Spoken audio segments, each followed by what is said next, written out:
So Horizon, it's a massive science scheme that the EU is part of that, well, spans all of the EU. And not only is it just about funding various different parts of research, but it also comes that different universities can collaborate. It allows for the collaboration, talent sharing, uh, allowing different scientists to collaboratively work on different projects, being from different universities.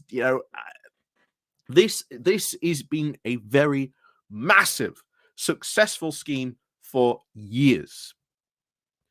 And it was one of the things that a lot of people had continuously said from Brexit, this is not going to work. You cannot replace the benefits of Horizon. And the government did try it. For example, made the whole the Alexander Bell award or whatever it was, which essentially no one signed up to. Because if you had like a Nobel Prize, well, then you automatically gain access and were granted a magical golden visa, which would allow you entry into the UK. Aren't you lucky? But doing that would essentially cut you off from the rest of the European science community because we aren't in Horizon. And we've seen the negatives of this. We've covered various UK scientists for the past, well, couple of weeks, well, years, saying, no, we need to be part of Horizon.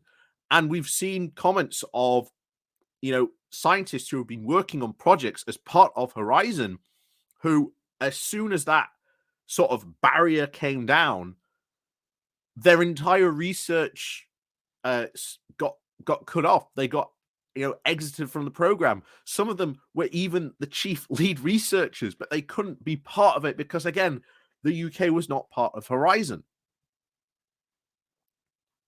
So this was always going to have a massive, massive effect on UK science, especially as even from the very get-go, Boris Johnson and the rest of the Conservatives were toying up that Britain should become a science superpower. If you may remember that infamous quote Boris Johnson loved to say, and it's been parroted by many other Conservative MPs, that Britain should become a science superpower.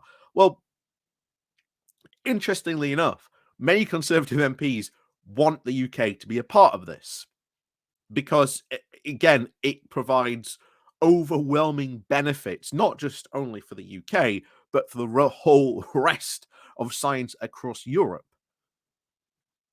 And this is something that the UK cannot do by itself. It cannot provide this funding. And bear in mind, the promises that Brexiteers have continuously made about, oh, yes, we'll match the funding from the EU, or we'll make sure to replace, in giant quotation marks, we should probably say, the funding that various different sort of things appeared to. This is why we got the UK Shared Prosperity Fund. That went amazingly as badly as you would expect.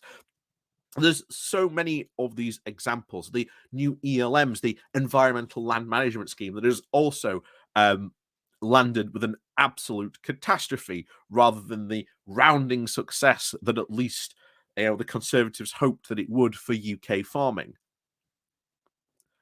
And now, of course, the scientists are up in arms, and they've got business groups backing them as well, because they recently sent this little letter to Rishi Sunak, laying out, shall we say, the realities of what the UK cannot do by itself, but what it could achieve if it was part of this EU scheme.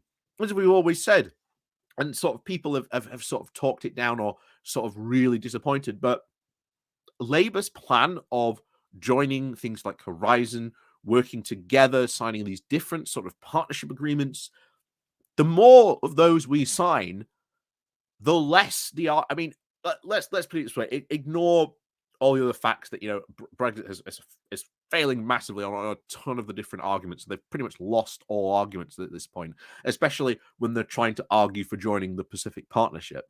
The more of those deals and agreements we sign, the more and more it becomes obvious that not only is it a stupid idea for us not to be part of the EU, but it's a stupid idea for us not to be part of, the single market and customs union, and again, even full EU membership. we were always back on that track. But hey, that's going off topic there. But anyway, yes, let's get into what this letter says. But before we do that, please do remember to click on the like and share button. And of course, down below, there are links to my Patreon page, the one foundation link called Buy Me Coffee, where you can buy me coffee. And of course, as always, thank you very much to all those people who do help and support the channel that way. So let's quickly go over what this letter said. So this is a copy of the letter that I found on Politics Home, but it had this to say.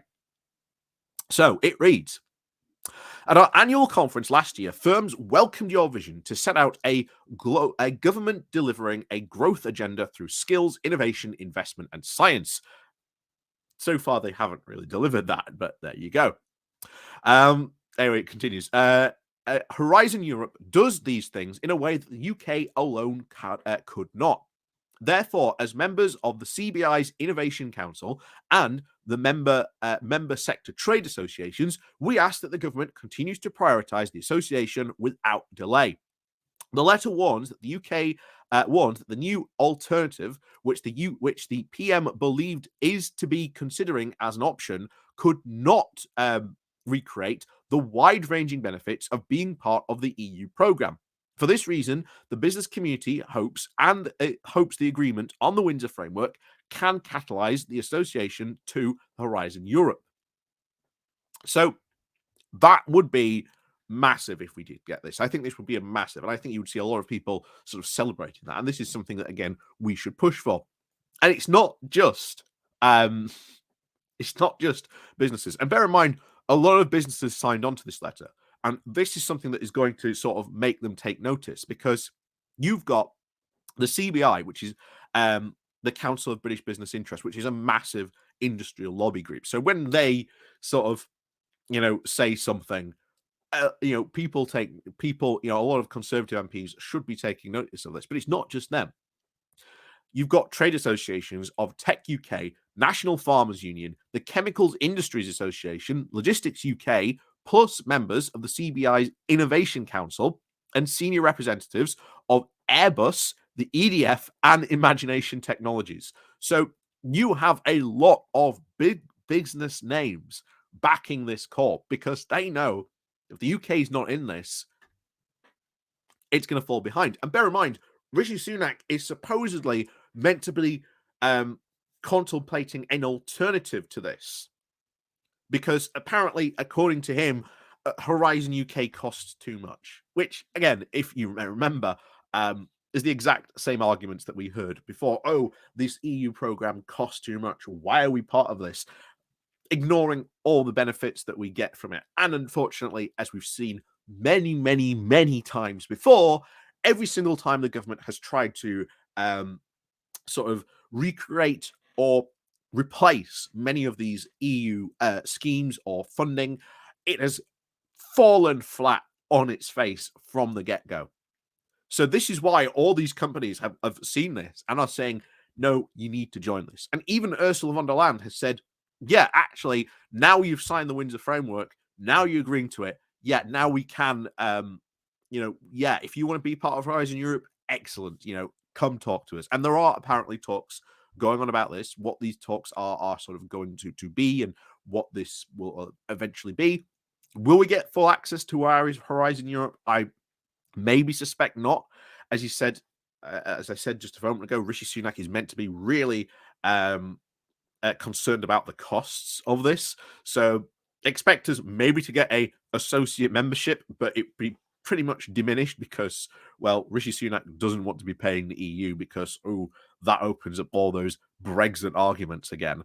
But here's the thing. We pay into an EU grant and we get huge benefits back from it. This was always the case. The cost was nothing compared to the benefits, as was always the case with all our EU memberships and all the schemes and all the stuff that we're part of as part of the EU.